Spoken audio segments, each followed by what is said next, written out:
Dermal fillers that we use are hyaluronic acid. There are different types of hyaluronic acid fillers. We have softer fillers which work more like a pancake mix and spread out, and we have stiffer fillers that typically add volume and provide projection and provide greater lift. Depending on the part of the body that we are injecting and what we're trying to achieve, this will often determine which filler we will choose. Botox and the botulinum toxins work by reducing the ability of a muscle to contract. So if we have muscles that elevate and we weaken them, we will get a lowering effect. If we have muscles that depress and we block them, we will get an elevating effect. The hyaluronic acids have different durations. Typically, the softer fillers are broken down more quickly than the stiffer fillers. What areas can be treated with dermal fillers? Dermal fillers are typically used to treat in the face, including the earlobes, and are often used off-label for other areas of the body, most typically the backs of the hands. They often, as one ages, they become more skeletal, and it has a nice smoothing effect of softening them and making them appear more youthful. Dermal fillers are generally considered to be safe. It's very much dependent on the injector administering them. The dermal filler is injected under the skin. It's important to be aware of the anatomy so that the placement is in the appropriate plane and the appropriate area. I personally recommend aspiration, which means drawing back on the syringe, in order to confirm that the tip of the needle is not sitting inside a blood vessel. Sitting inside a blood vessel and injecting a filler can lead to disastrous results. The effect of injecting dermal fillers can be seen immediately. The thing that's important to remember is that you will often get an inflammatory swelling phase that typically lasts about 3 weeks and then settles. And you'll find that it will tend to settle over the ensuing 2 weeks as everything smooths out. I found that mitigating the swelling can often be achieved through taking an antihistamine once a day for the first 3 days. We can also apply cold ice packs, gel packs, and that tends to settle the inflammatory response as well. There's typically no real downtime. Most people are able to return to their regular activities of the day. The one thing that I do advise for the first 3 days that people limit their physical activity, where they are not doing any jumping, skipping, running, etc. The reason for this is that the filler is injected as a liquid, and it typically takes approximately 3 days for it to stiffen up and gel. And we don't want to have migration of the filler in those first 3 days.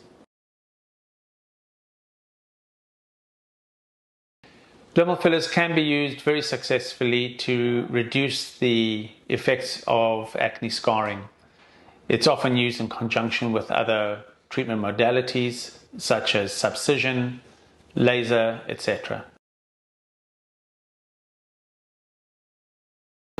Dermal fillers in Vancouver are typically sold per vial, and each vial typically sells anywhere between $600 and $1,000 per vial.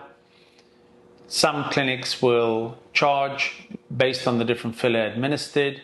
At our clinic, we charge the same amount for each vial of filler, irrespective of the characteristics and duration of that filler. As far as I'm aware, no insurance company covers the cost of the dermal fillers.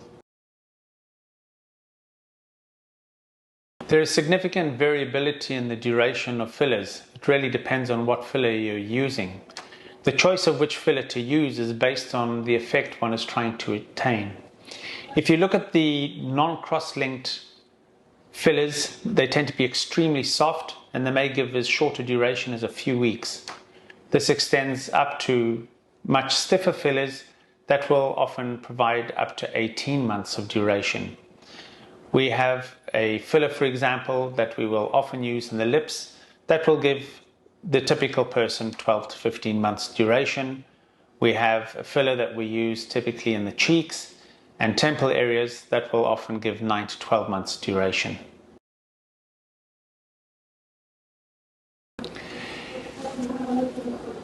Following injection, there's a number of different things that might happen.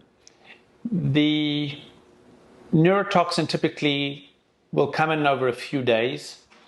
The muscle might take it up differently, so you may see different uptake in the muscle until it settles. Generally, it's nothing to worry about. By 2 weeks, we know how it's settled and we can adjust things. With the hyaluronic acid fillers, it's a little different. There is a potential for side effects, and it's important that we understand potential issues that might arise. If one gets a bit of swelling following injection, that's really not a problem and usually managed with antihistamines and topical application of cold gel packs. If there is blanching of the skin or any potential impairment of circulation, this is an urgent issue that needs to be addressed urgently, and we advise our patients to call in immediately so that this can be addressed. We often will see a small amount of bruising. Any significant bruising requires immediate reassessment and reevaluation. We also are concerned if there's any loss of sensation. Outside of being pregnant, you can essentially get dermal fillers at any time. The main objective is to optimize the aesthetic. The concern that I see is people often become overfilled and they lose sight of defining that aesthetic. That is why it is so important to spend time with your provider in deciding the direction and objective of the treatment.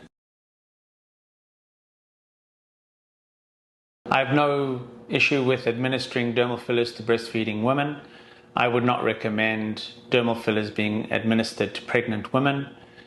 There are no safety studies showing administration during pregnancy, and it is better to err on the side of caution. Dermal fillers are often combined with numerous different cosmetic procedures. The patient often has different requirements, and a customized plan is formulated with the patient.